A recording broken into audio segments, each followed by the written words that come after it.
નમસ્કાર વિદ્યાર્થી મિત્રો, સ્વાગત છે તમારું શ્રેયા પટેલની ચેનલમાં। આજે આપણે ધોરણ 6 પ્રકરણ 7 અપૂર્ણાંક સંખ્યાઓ સ્વાધ્યાય પોથીના પ્રશ્ન 1, 2 અને 3નો અભ્યાસ કરીશું। પ્રશ્ન 1, પ્રત્યેક વિધાન સાચું બને એ રીતે ખાલી જગ્યા પૂરો। વિદ્યાર્થી મિત્રો, દરેક ખાલી જગ્યા ધ્યાનપૂર્વક વિસ્તારથી હું તમને સમજાવીશ, તે ધ્યાનપૂર્વક સમજવી અને જાતે સ્વાધ્યાય પોથીમાં પૂરવી, ઉતારો કરવો નહીં। પહેલાં તમારે વિડીયો જોઈ લેવો અને ત્યારબાદ તમારી જાતે સ્વાધ્યાય પોથીની અંદર ખાલી જગ્યાઓ પૂરવી, જેથી તમને પરીક્ષામાં પોતાની જાતે દરેક ખાલી જગ્યા સમજેલી હોય તો સરળતાથી તમે લખી શકશો। તો 1 નંબરમાં જોઈશું, એક વસ્તુના 5 ભાગ કરીએ તો દરેક ભાગને ખાલી જગ્યા વડે દર્શાવાય। હવે અગાઉના ધોરણમાં આપણે ભાગ સમજી ગયા છીએ, બરાબર ને, કે ભાગ કોને કહેવાય।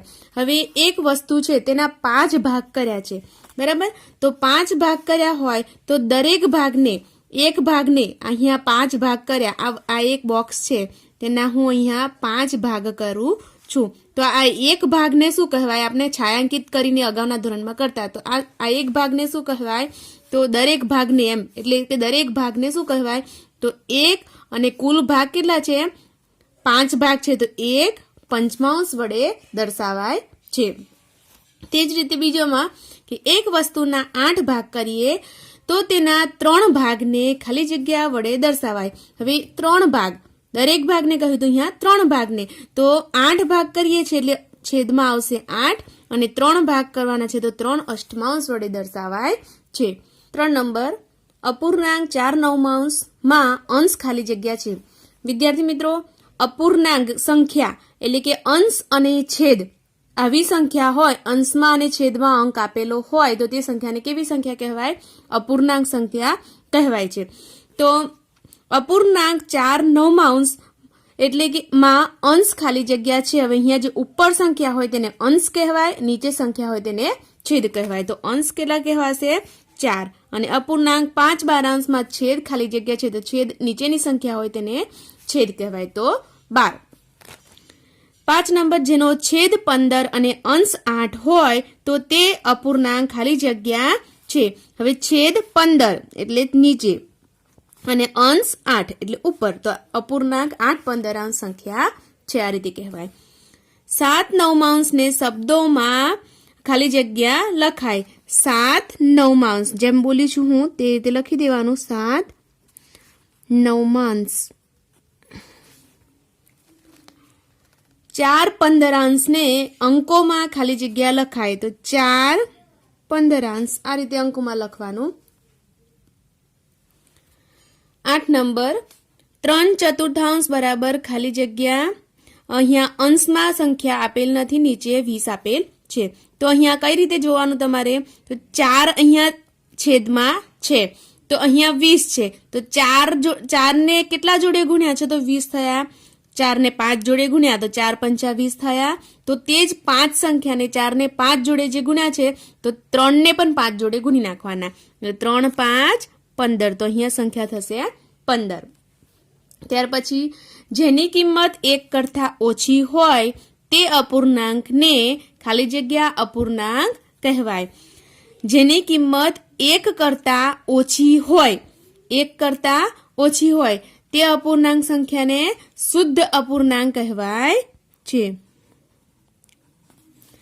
એટલે કે જેટલી અંશના ભાગમાં શુદ્ધ અપૂર્ણાંક સંખ્યા, બીજી રીતે તમને સમજાવું તો અંશનો ભાગ નાનો, અંશમાં જે સંખ્યા હોય તે, ધારો કે અહીંયા 1 છે અને છેદમાં 2 છે, તો અહીંયા અંશનો ભાગ નાની સંખ્યા હોય તેને શુદ્ધ અપૂર્ણાંક કહેવાય, અને 2 ઉપર અને 1 નીચે હોય તો આ સંખ્યાને અશુદ્ધ અપૂર્ણાંક કહેવાય।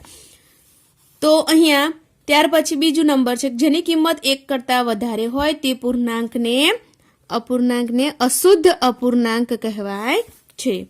જેના અંશ અને છેદ સરખા હોય તે અપૂર્ણાંકની કિંમત કેવી હોય, જેનો અંશ પણ સરખો અને છેદ બંને સરખા હોય। તો જો આપણે છેદ ઉડાડીએ તો શું થવાનું, 2 એકા 2, 2 ની જગ્યાએ કોઈ પણ સંખ્યા લો, 5, બંને સંખ્યા સરખી હોય તો આપણે છેદ ઉડાડીએ તો જવાબ શું મળે આપણને, 1। તો જેના અંશ અને છેદ સરખા હોય તે અપૂર્ણાંકની કિંમત 1 હોય છે। શુદ્ધ અપૂર્ણાંકમાં છેદ કરતા અંશ કેવો હોય છે? નાનો. મેં તમને હમણાં સમજાવ્યું તે જ રીતે કે છેદ કરતા અંશ કેવો હોય? નાનો. અને અશુદ્ધ અપૂર્ણાંકમાં છેદ કરતા અંશ મોટો હોય છે. જો અપૂર્ણાંકના છેદ વડે અંશને નિશેષ ભાગી શકાય તો તે ખાલી જગ્યા સંખ્યા હોય. જો અપૂર્ણાંકના છેદ વડે અંશને ભાગી શકાય, અંશને નિશેષ ભાગી શકાય, છેદ વડે અંશને નિશેષ ભાગી શકાય એટલે કે છેદમાં 2 હોય, અંશ 4 હોય તો છેદ વડે અંશને જો નિશેષ ભાગી શકાય તો તે સંખ્યા કેવી હોય? ધારો કે જો 2 દુ 4 એટલે સંખ્યા તો એક જ મળવાની, બરાબર? તો આ જે છેદ વડે અંશને ભાગી શકાય તો સંખ્યા કેવી મળે આપણને? પૂર્ણ સંખ્યા મળે. એટલે કે 0 થી લઈને કોઈ પણ સંખ્યા હોઈ શકે છે. 1 2 3 4 થી બીજી કોઈ પણ સંખ્યા હોઈ શકે છે. ધારો કે અહીંયા જુઓ 24 લઈએ છેદમાં 12 તો અંશ છેદ વડે અંશને આપણે ભાગી જોયા, બરાબર? સોરી, અહીંયા મોટી સંખ્યા લઈ લઈએ 12 પંચા 60 તો અહીંયા 5 પણ હોઈ શકે છે, બરાબર? એ રીતે કોઈ પણ સંખ્યા હોઈ શકે છે. 100 હોય તો 100 ભાગ્યા 2 લઈએ તો 50 પણ હોઈ શકે છે, એટલે 2 અંકમાં પણ હોઈ શકે છે. તો આ પણ પૂર્ણ સંખ્યા જ છે. ચલો આગળ જોઈએ 15 નંબર. 2 પૂર્ણાંક 1/2 વત્તા 3.1/2 બરાબર ખાલી જગ્યા. હવે આ સંખ્યા કેવી સંખ્યા કહેવાય? મિશ્ર સંખ્યા કહેવાશે, બરાબર? તો મિશ્ર સંખ્યાને પહેલા આપણે શું કરીશું? અશુદ્ધ અપૂર્ણાંકમાં ફેરવીશું. તો શું કરવાનું? અગાઉના ધોરણમાં સમજ્યા હશો, બરાબર ને? 5મા ધોરણમાં આવતું હતું. તો 2 દુ 4 આ બે સંખ્યાનો ગુણાકાર કરવાનો. 2 દુ 4 વત્તા 1 5, બરાબર? તો 2 દુ 4 વત્તા 1 5 છેદમાં જે સંખ્યા હતી તેની તે મૂકી દેવાની 2 વત્તા અહીંયા આ બેનો ગુણાકાર કરવાનો 3 દુ 6 વત્તા ઉપરની એક સંખ્યા ઉમેરવાની 6 ને 1 7 છેદમાં 2. હવે છેદનો ભાગ તો સરખા જ છે, બરાબર? તો અહીંયા લખી દેવાના 2 અને ઉપરની શું કરવાનું? અંશનો સરવાળો કરવાનો. એટલે 7 ને 5 12. તો અહીંયા જવાબ આપણને શું આવ્યો? 12 ના છેદમાં 2 છે. અહીંયા છેદ ઉડે છે તો આપણે ઉડાડી દેવાનો. 2 6 12. તો જવાબ આપણને શું મળ્યો? 6 જવાબ મળ્યો. ત્યાર પછી આગળ 5 કલાક એ દિવસનો ખાલી જગ્યાનો ભાગ છે. તો 5 કલાક એ દિવસનો કયો ભાગ છે? તો દિવસમાં કલાક કેટલા હોય? 24 કલાક. એક દિવસમાં કેટલા કલાક હોય? કુલ 24 કલાક હોય એટલે છેદમાં લખી દેવાના 24. અને 5 કલાક એ દિવસનો ખાલી જગ્યામાં ભાગ છે એટલે 5/24 ભાગ કહેવાય છે.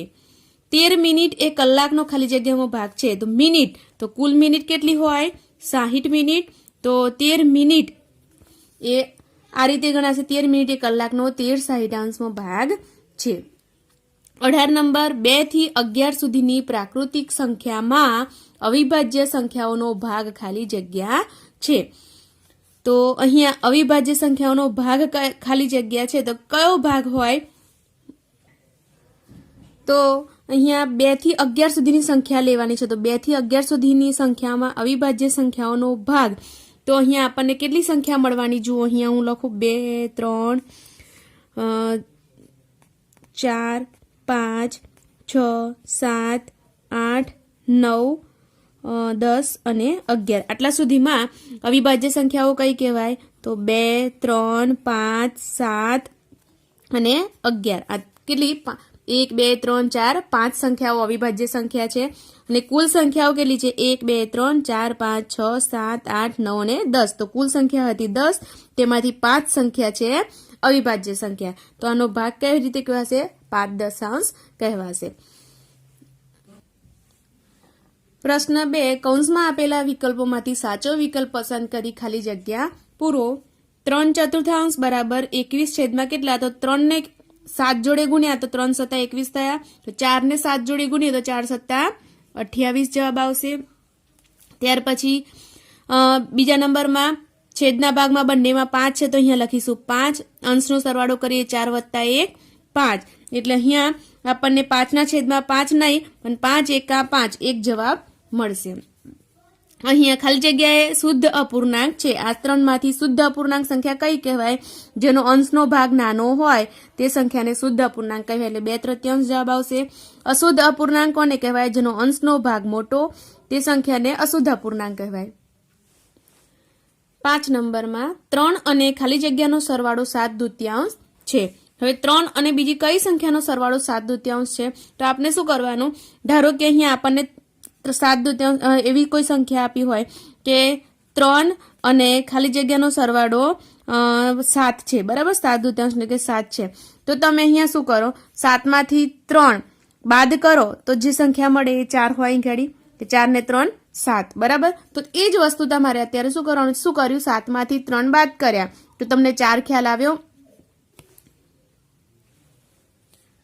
તો અહીંયા 3 અને ખાલી જગ્યાનો સરવાળો 7/2 છે. તો જવાબ કુલ આપણને 7/2 છે. તો અહીંયા શું કરીશું, આપણે 7/2 3 બાદ કરી દઈએ, બરાબર. એટલે કે અહીંયા 2 છે, અહીંયા છેદમાં કંઈ નથી તો 1 સમજવાનું, બરાબર. હવે આ બંને સંખ્યાને સરખી કરવા માટે શું કરવાનું, તો નીચેની સંખ્યા સરખી કરવા માટે આપણે 2 લેવા પડશે. 2 એકા 2 એટલે 2 ને 1 જોડે ગુણીશું તો 2 એકા 2, 1 ને 2 જોડે ગુણો એટલે કે 1 2 2, બરાબર. હવે 7 એકા આ બંને સંખ્યા જે નીચેની સંખ્યા છે એ ઉપરની સંખ્યા જોડે આપણે ગુણી દેવાની, એટલે 7 એકા 7 ઓછા 3 દુ 6, બરાબર. હવે જુઓ, અંશમાંથી બાદબાકી કરીએ, 7માંથી 6 જશે તો 1/2. તો જવાબ શું આપણને મળ્યો, 1/2. તો અહીંયા જવાબ આવશે 1/2. 6 નંબરમાં ખાલી જગ્યાએ મિશ્ર અપૂર્ણાંક છે. આ ત્રણેયમાંથી મિશ્ર અપૂર્ણાંક કઈ છે? આજે 1/1/4 આ સંખ્યા છે મિશ્ર અપૂર્ણાંક. 7 નંબર 18/9 એ ખાલી જગ્યા છે. તો 18/9 અહીંયા અંશનો ભાગ મોટો છે છેદ કરતા, તો આ સંખ્યા કેવી કહેવાશે? સોરી, અહીંયા અશુદ્ધ અપૂર્ણાંકનો ઓપ્શન નથી, તો અહીંયા શું કરવાનું, આપણે 9ના ઘડિયામાં 18 આવે છે, બરાબર, એટલે કે છેદ ઉડી જશે, 9 દુ 18. તો અહીંયા 2 જવાબ આપણને મળ્યો. તો 2 એ કેવી સંખ્યા કહેવાશે? પૂર્ણ સંખ્યા કહેવાય છે. 3/4 છેદમાં 36 હોય તો તેઓ સમાન અપૂર્ણાંક ખાલી જગ્યા છે. હવે છેદમાં 36 હોય તેઓ સમાન અપૂર્ણાંક, તો અહીંયા 4 ને કેટલા જોડે ગુણ્યા તો 36 આયા, 9 4 36, બરાબર, 9 જોડે ગુણ્યા. તો 3 ને પણ 9 જોડે ગુણો કે 9 3 27. તો જવાબ આપણને મળે 27/6. એ સમાન અપૂર્ણાંક કહેવાય છે, બંને સરખા જ અપૂર્ણાંક કહેવાય છે. 3.5 ને અંકોમાં ખાલી જગ્યા લખાય. 3.5 ને અંકોમાં આ રીતે લખાશે. 10 નંબર 2/17, 6/17 અને 12/17 આ પૂર્ણાંકો ખાલી જગ્યા અપૂર્ણાંકો છે. તો દરેકના છેદ સરખા છે. તો આ સંખ્યાઓ કઈ અપૂર્ણાંકો કેવા કહેવાશે? સમછેદી અપૂર્ણાંકો કહેવાય છે. 2/9 વત્તા 5/9 અંશનો ભાગ છેદનો ભાગ સરખો છે, એટલે છેદમાં 9 અને 5 ને 2 7. તો 7/9 જવાબ. અહીંયા 13 છેદમાં છે, બરાબર, સરખા છે. ઉપર 8માંથી 2 જશે તો 6. તો 6/13 જવાબ. અહીંયા છેદના ભાગ સરખા નથી, તો આપણે શું કરવું પડે? છેદના ભાગ સરખા કરવા પડશે. તો અહીંયા 3/4 વત્તા 2/3 આ બંનેમાં આપણે છેદનો ભાગ સરખો કરવા માટે શું કરીશું? તો બંનેનો ગુણાકાર કરો કે 4 3 12. તો અહીંયા છેદનો ભાગ લખવાનો 12. હવે 4 ને કેટલા જોડે ગુણાકાર કરશો તો 12 આવશે, 4 ને 3 જોડે ગુણાકાર કરશો તો 12 આવે. તો 4 3 12 અને 3 ને 4 જોડે ગુણાકાર કરો તો 3 4 12. હવે જે નીચેની સંખ્યા છે તેને ઉપરની સંખ્યા જોડે ગુણાકાર કરી દેવાનો, એટલે કે 3 તાલી 9 વત્તા 4 દુ 8. હવે ચલો સરવાળો કરો, 9 ને 8 17/12. તો જવાબ અહીંયા કેટલો મળ્યો આપણને? 17/12. હવે અહીંયા 17/12 આપણને ઓપ્શન આપેલ નથી, એટલે કે મિશ્ર સંખ્યામાં જવાબ આપેલો છે. તો મિશ્ર સંખ્યામાં અશુદ્ધ અપૂર્ણાંકને ફેરવવો હોય તો કઈ રીતે ફેરવવાનો? તો 12ના ઘડિયામાં 17 થી વધારે થવી જોઈએ નહીં સંખ્યા, બરાબર, એટલે કે 12 એકા 12, 12 દુ 24 વધી જશે. એટલે અહીંયા તમારે શું કરવાનું? છેદમાં તો અહીંયા 12 લખી દેવાના. 12 ને કેટલા જોડે ગુણ્યા? 12 એકા 12, બરાબર. 17માંથી 12 જાય તો કેટલા વધે? 5 વધશે. તો 12 ને 5 17, એટલે 12 એકા 12 ને 5 17. આ જ વસ્તુને તમે ભાગાકાર કરીને પણ કરી શકો છો, પણ અહીંયા સિમ્પલી રીતે શીખી જવાનું. જુઓ 17/12 અહીંયા આપેલા છે, તો 12 એકા 12 એટલે કે 17 માંથી 12 જશે તો કેટલા વધ્યા? 5 વધ્યા. તો અહીંયા છેદનો ભાગ તેમના તેમ રહેવા દેવાનો, ઉપરવાળી સંખ્યા આગળ આવશે, નીચેની ઉપર આવશે. બરાબર? તો આ રીતે 1.5 જવાબ મળશે. ત્યાર પછી 14 નંબરમાં 3 માઇનસ 2.1 તો અહીંયા આપણે બાદબાકી કરીશું. 3 માઇનસ 2.1 એટલે 3 માઇનસ અહીંયા મિશ્રમાં છે તો અપૂર્ણાંકમાં ફેરવીએ. 2 દુ 4 ને 1 5. 5/2. હવે અહીંયા કઈ નથી તો શું લખી દેવાનું? 1 લખી દઈશું. ચલો અહીંયા બે ભાગને સરખા કરવા માટે શું કરીશું? 2 એકા 2. 1 ને 2 જોડે ગુણો, 2 ને 1 જોડે ગુણાકાર કરો. હવે નીચેની સંખ્યાને ઉપરની સંખ્યા જોડે ગુણાકાર કરીએ એટલે 3 દુ 6 માઇનસ 5 એકા 5. 6 માંથી 5 જાય તો 1/2. જવાબ આપણને મળ્યો 1/2. આગળ 15 નંબરમાં જોઈએ. અપૂર્ણાંક 15/15 ની કિંમત ખાલી જગ્યા થાય. આગળ આવી ગયું કે ઉપર અંશ અને છેદ સરખા હોય તો જવાબ આપણને કેટલો મળે? 1 મળે. ત્યાર પછી 16 નંબરમાં જોઈશું. 1.4 એ સંખ્યા રેખા ઉપર ખાલી જગ્યાની વચ્ચે છે. હવે 1.4 એ સંખ્યા રેખામાં કોની વચ્ચે છે? તો 1 અને 2 ની વચ્ચે છે. કઈ રીતે? તો તમને સમજાવું. 5 એકા 5 ને 4 9/5 સંખ્યા છે. હવે આપણે સંખ્યા રેખા તમે દોરો. બરાબર? સંખ્યા રેખા આગળ તમને હું સમજાવીશ સ્વાધ્યાય પોથીમાં. તો આ રીતે સંખ્યા રેખા બનાવી છે. 0 થી ચાલુ કરી અને અહીંયા 1 સુધી જઈશું. બરાબર? પ્લસમાં 1. તો અહીંયા તમે વચ્ચે જુઓ સંખ્યા કે જો 9/5 છે તેના જગ્યાએ જો 10/5 હોત તો અહીંયા છેદ ઉડાડતા શું થાત? 5 દુ 10. બરાબર? પરંતુ અહીંયા શું છે તો જુઓ છેદમાં 5 છે. બરાબર? તો 0 પછી 1/5 2/5 3/5 4/5 5/5. હવે જુઓ 5/5 એ અહીંયા શું થયું? તો છેદ ઉડાડો તો 5 એકા 5. તો અહીંયા 0 અને 1 વચ્ચે આવ્યું તો 0 અને 1 વચ્ચે નથી. બરાબર? ત્યાર પછી 6/5 7/5 8/5 9/5 બરાબર? અને 10/5 એટલે કે 1 અને 5 દુ 10 એટલે કે અહીંયા આ 1 મળ્યો, અહીંયા 1 અને આ 2. આ 2 ના વચ્ચે અહીંયા 9/5 આવેલા છે. તો અહીંયા શું જવાબ આવશે? 1 અને 2 ના વચ્ચે છે. આ તમને હું વિસ્તારથી આગળ સમજાવીશ. 3/5 ને સમાન અપૂર્ણાંક ખાલી જગ્યા છે. હવે આમાંથી 3/5 સમાન અપૂર્ણાંક કયો કહેવાય? તો જેનો અંશ અને છેદ બંને એક જ સંખ્યાથી ગુણાકાર કરવાથી સરખો મળે. તો જુઓ અહીંયા 9/15 આવશે જવાબ, કારણ કે બંનેની સંખ્યાને 3 વડે ગુણતા 3 તાલી 9 અને 3 5 3 15 3 વડે ગુણતા આ સંખ્યા મળે છે. 20/25 ના અંશ અને છેદ બંનેમાં સામાન્ય અવયવ ખાલી જગ્યા છે. બંનેમાં સામાન્ય અવયવ કયો છે? એટલે કે બંનેને ઉપર નીચે છેદ કઈ સંખ્યાથી ઉડી શકે છે?